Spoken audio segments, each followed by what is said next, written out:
batteries. So we have them all sitting here. So that's the Chevy Bolt. These are a little bit old-fashioned compared to the new ones that were talked about at the battery days that GM had last week.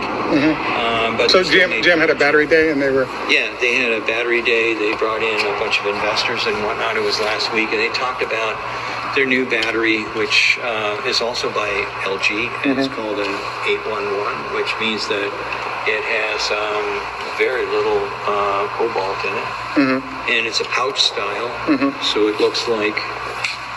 By the way, what do you think about I know about the pouch difference versus what Tesla uses in the cylinder. Right. What do you think about the decision for folks to stay with the LG plan rather than go with Tesla's plan of, you know? It depends a lot on how you can configure your car. Everything is down to, you know, how do I put everything together? How do I get it into a package that's going to be economical and functional for the driver? And I like this the best. Really? This is a pouch system from GM that you're looking at? This? No, this is Tesla. Oh, I'm sorry. Seen a battery? Yeah, I have, but you're seeing it sitting up sideways like that is a little bit different. This is, I think, how they manufacture it. So here's the cells. You can see that. This is the cooling plates. This is the glue that they glue everything together.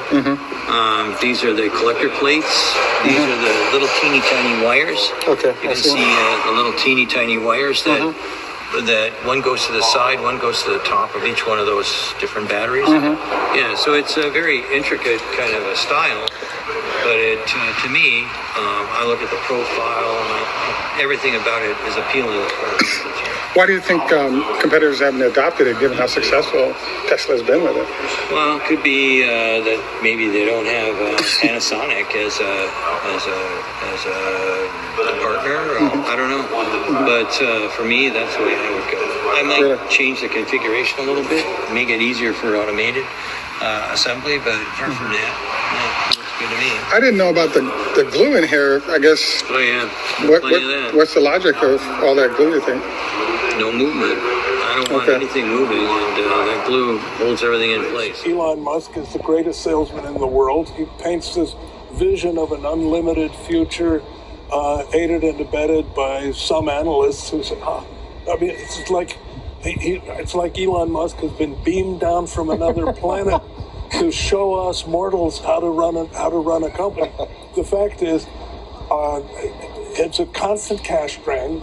They're highly dependent on federal government and state incentives for money, which constantly flows in the way that I described earlier, so that we have really good engineers that can do lots of different things. I think that's a really healthy company. And so whether you're doing the next Duramax on a heavy-duty truck or you're working on, the Equinox and the architecting of a new BEV3/Ultium platform, and you're doing a new electric motor, or you're doing whatever, the connected services is a big part of this too. And so it's hard for me to understand how you can separate really good software and creative engineers from, propulsion, I guess. And our internal combustion engine portfolio will carry something called Ultify, which is our connected vehicle and advanced, it used to be called Global B, but it's our new advanced electrical architecture. And This is Greg for Teslafaninsight. Thanks once again for joining us. If this is your first time, welcome. If you're a repeat visitor, welcome back. We also want to thank our Patreon supporters. If you enjoy the show, would like more information on better investing and trading, please join us there. And we kind of started off our show today with a clip that you noticed from Sandymunro discussing battery packs and the fact that in his mind, Tesla was truly the best choice. And he didn't really understand why competitors, including the big three, hadn't chosen to embrace Tesla's process. So I wanted to review 5 different sort of looks at why we think Tesla's going out of business. And obviously the first one would be, wait a second, it's been established across 3 different automakers that Tesla's 2170 battery solution is a good choice. It may not be the best out there for some reason, but what we've been seeing happen is LG has been making transitions from pouches to smaller pouches, possibly to form factors similar to what Tesla has been using. And so they're really trying to find what it is that they want to make for their customers that will be stable over time. As you know, GM actually had a problem with battery fires using LG's battery, and it took a $2.5 billion charge. And so they're decided to move to something called Ultium. So the second of what I think is a big problem for GM beyond not matching Tesla's form factor is that they've now come up with something called Ultium. Now, the concept of what they're doing kind of looks pretty good. The problem, though, is that you really can't afford to have another failure.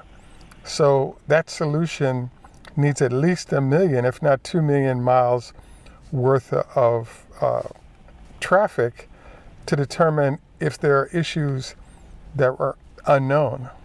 If we look at Tesla and what it's been doing, it's kind of been in the battery business and battery performance business for the last 15 years.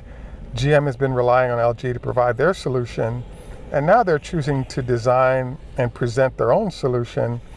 And the question that pops up is how many years of backward research and testing has gone in, and then once the solution was complete, how many more years have been put into making sure that this whole thing is going to work? Because it not only has to work just providing power as a battery pack to be Tesla competitive, it also has to be ready to do high-speed charging and not have temperature issues. I have to admit that a glance at what they've been doing suggests to me that the pack that they're creating looks really cool, but it also seems to trap the batteries in tight spaces, and there has to be a way to vent the heat that's generated from both bringing power in and pushing power out of those batteries. And I'm not sure if their thermal management system is ready to go for the long haul. And hopefully before they put it on the road, they find out, because another round of battery fires would really put them behind. The third reason I think that there's a problem here is that there's something called sort of dual. So Elon has actually talked about the fact that Tesla is almost doing 31 flavors right now. They're using different packs from different manufacturers and at different price points, if you will. So they're having to maintain a broad range of battery packs for that reason. The issue, though, is that if you do have a problem with one pack, you're operating in a dual manner. So if one is an issue, you can now switch to the other without missing a beat. And GM's full commitment to the Ultium doesn't seem to allow them this opportunity. The next thing I wanted to look at is the fact that there's something that's called on-the-job training. In this case, what I mean is that all of the auto companies decided to shut down their access to chips at the same time because they have fairly tight margins and didn't want to be piling up chips if cars weren't being sold to consume those chips. As we all know, this is a huge issue that is a long-term issue.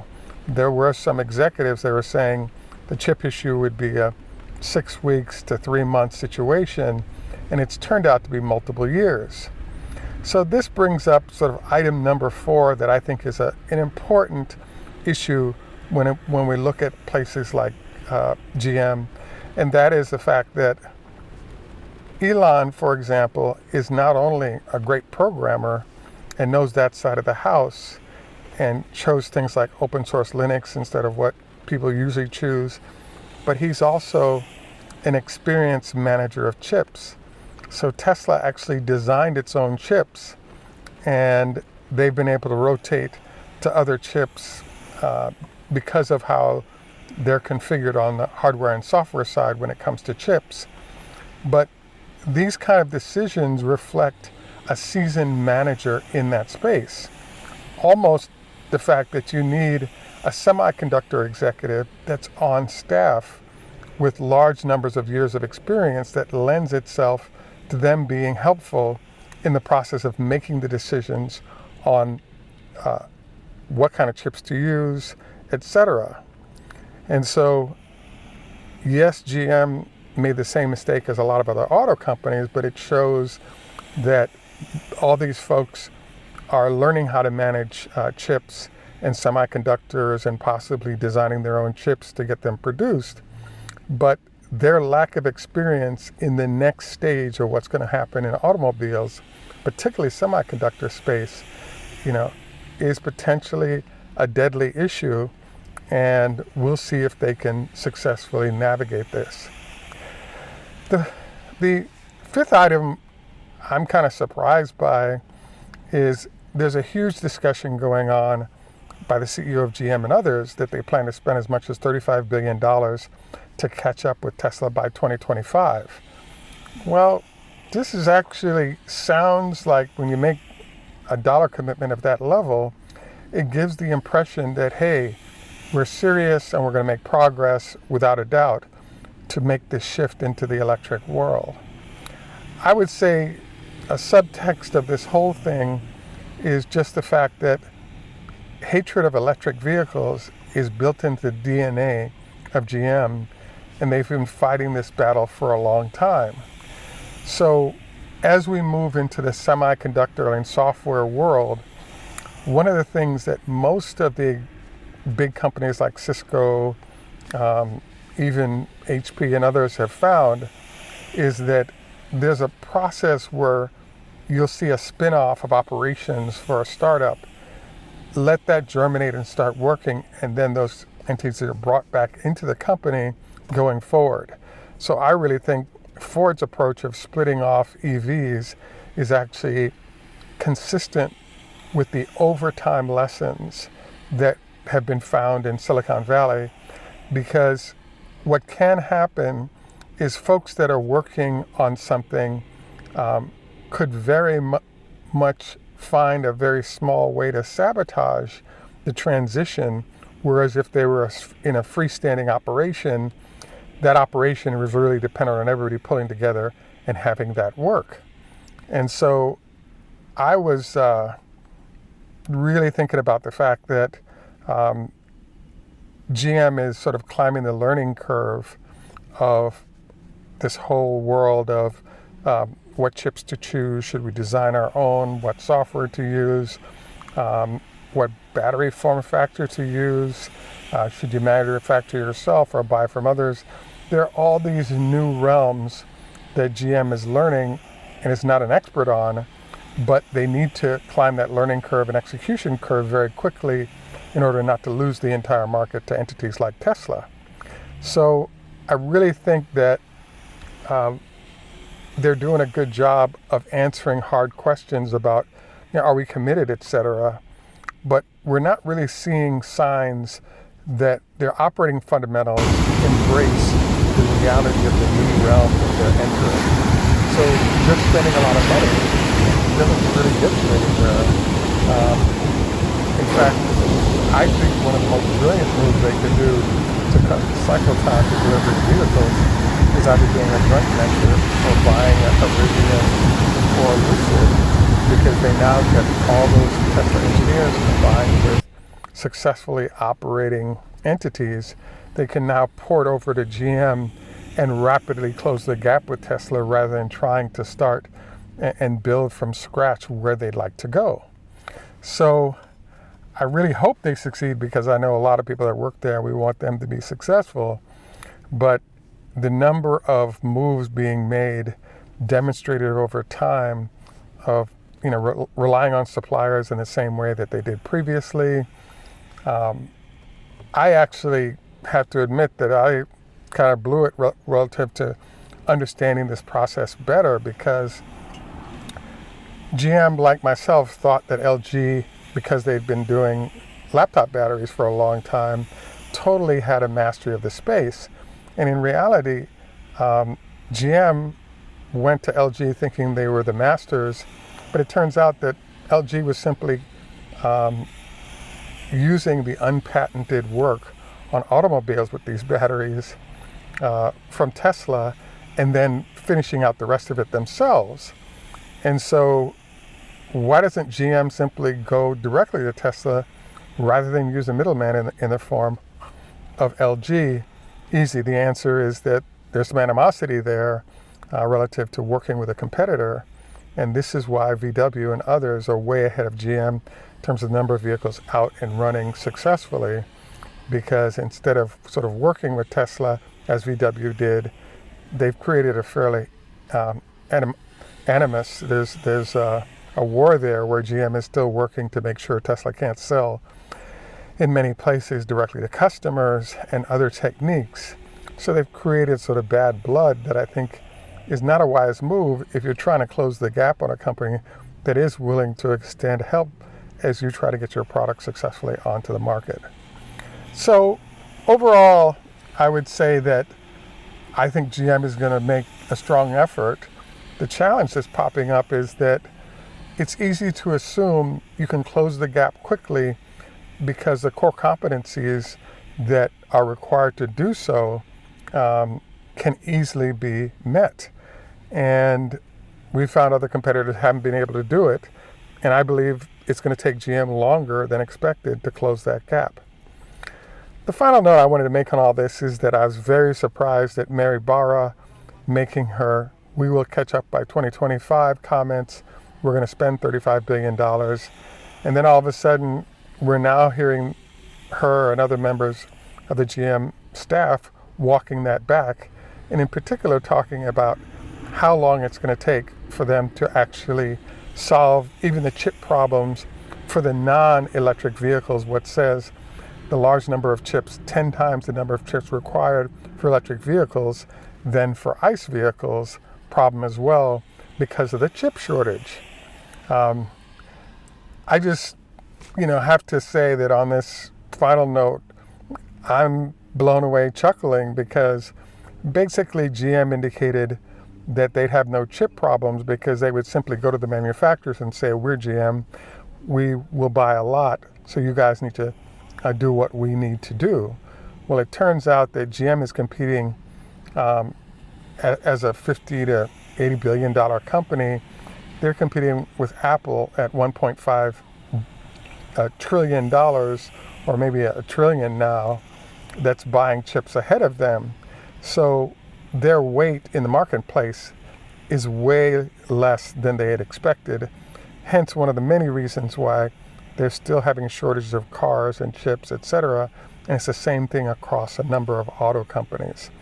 So again, this illustrates the point that, wait a second, you guys are great at ICE vehicles, but not so great as we make the transition into the world of semiconductors, software, and chips. And these are some of the slip-ups, I believe, that potentially jeopardize the company as you have competitors more quickly getting to market and then establishing beachheads that you cannot easily deal with. So stay tuned. We'll be back with more about will GM, perhaps Ford, and even Chrysler make it, based on the fact that it requires new core competencies to succeed in this new world of automotives, especially electric vehicles. And it's unknown if current management can make the transition given their previous bias, namely, can we kill electric vehicles before they're a big problem for us? At any rate, this is Greg for Teslafaninsight. Thanks for joining us. Our health tip of the day that I keep going back to is don't forget your 25 leg lifts with each leg, with or without a 5-pound weight every day, as a way to strengthen your quad muscles, limiting the chance that you're going to have issues related to your knees. At any rate, thanks once again for joining us. We look forward to your comments. Tschüss, au revoir, la hitrot, Khoda Hafiz, Zdravstvuyte, ni hao ma, konbanwa, Japanese. And in Jamaica, we say enough respect, walk good man. Thanks for joining us. Have a great day, and bye for now.